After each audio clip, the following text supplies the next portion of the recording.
Ի պատասխան Թոմահոք հրթիռների հարվածների, եթե այդպիսիք փոխանցվեն Կիևին, Ռուսաստանը ստիպված կլինի հարվածներ հասցնել ԱՄՆ ինքնիշխան տարածքին։ Այս մասին հայտարարել է Պետդումայի պաշտպանության կոմիտեի նախագահի առաջին տեղակալ Ալեքսեյ Ժուրավլյովը։ Կողմերից մեկի զենքի նոր մատակարարումները խորացնում են հակամարտությունը։ Այժմ խոսքը Թոմահոք հրթիռների մասին է, որոնք կարող են հագեցած լինել միջուկային մարտագլխիկներով, եւ թռիչքի ժամանակ ոչ ոք չի կարող որոշել, այն նման լիցք կրում է, թե ոչ։ Բացի այդ, եթե նման հրթիռներ հայտնվեն Ուկրաինայի զինված ուժերի մոտ, դրանցով ռուսական տարածքի վրա կկրակեն ամերիկացի զինվորականները։ Ռազմական գործողություններին անմիջական մասնակցությունը նույնն է, ինչ մեր հրթիռակիրները կրակ բացեին ԱՄՆ-ի վրա Կուբայի, Վենեսուելայի կամ Մեքսիկայի տարածքից, հայտնել է նախագահի առաջին տեղակալը։ Եթե Թոմահոքը ոչնչացնի ռուսական քաղաքները,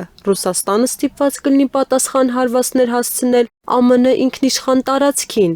նրա նավերին կամ ռազմական բազաներին, ոչ ոք այդ հանգամանքի վրա աչք չի փակի, վստահեցրել է պատգամավորը։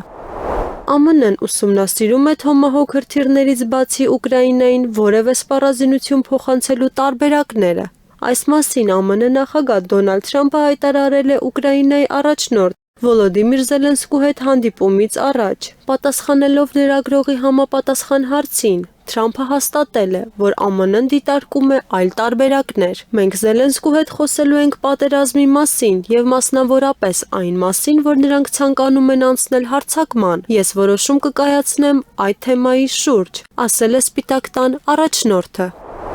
Սպիտակ տունը թույլատրել է կենտրոնական հետախուզական վարչությանը Վենեսուելայում գաղտնի գործողություններ իրականացնել նախագահ Նիկոլաս Մադուրոյի ռեժիմի դեմ, հաղորդում է New York Times թերթը, հղում անելով իր աղբյուրներին։ Կենտրոնական հետախուզական վարչությունը ստացված լիազորությունների շնորհիվ կկարողանա Վենեսուելայի իշխանությունների դեմ գործողություններ իրականացնել ինչպես ինքնուրույն, այնպես էլ ավելի մասշտաբային ռազմական գործողության շրջանակներում։ ԱՄՆ-ի վերջնական նպատակը Մադուրոյին իշխանությունից հեռացնելն է, հայտնել են աղբյուրները։ Զրուցակիցների խոսքով Վենեսուելայի ընդդիմության ներկայացուցիչները Թրամփի թիմի հետ քննարկել են Մադուրոյի ռեժիմի անկման դեպքում գործողությունները։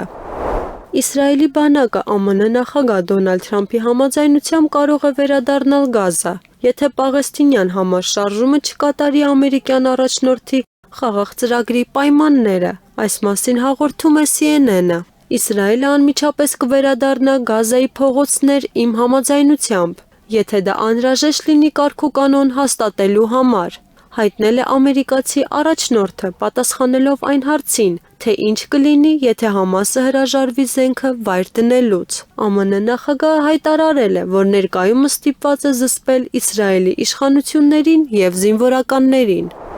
Եվրահանձնաժողովի ղեկավար Ուրսուլա ֆոն դեր Լեյենը առաջին անգամ կարող է մերժել ԱՄՆ նախագահ Դոնալդ Թրամփի վարչակազմին։ Խոսքը համաշխարհային նավագնացությունից ջերմոցային գազերի արտանետումների կրճատման մասին ՄԱԿ-ի համաձայնագրին աջակցելու մասին է, հայտնում է Euractiv պորտալը, վկայակոչելով իր աղբյուրները։ Այս շաբաթ Լոնդոնում Եվրահանձնաժողովի նախագահ Ուրսուլա ֆոն դեր Լեյենը հնարավոր է առաջին անգամ կարող է ոչ ասել Թրամփի վարչակազմին, աջակցելով համաշխարհային նավագնացությունից ջերմոցային գազերի արտանետումների կրճատման մասին ՄԱԿ-ի համաձայնագրին, ասվում է Նյութում։ Եվրահանձնաժողովի աղբյուրների տվյալներով ֆոն դեր Լեյենը անձամբ է ամուր դիրքորոշում որդեգրել այդ հարցում, ինչը վկայում է քաղաքական ռիսկի դիմելու պատրաստակամության մասին, ինչը նախկինում չի նկատվել ԱՄՆ-ի հետ հարաբերություններում։ Եթե այդ տեղեկությունը հաստատվի, դա կարող է դառնալ առաջին դեպքը, երբ ֆոն դեր Լեյենը բացահայտ մարտահրավեր կնետի Թրամփի վարչակազմին մի շարք զիջումներից հետո, ընդգծվում է Նյութում։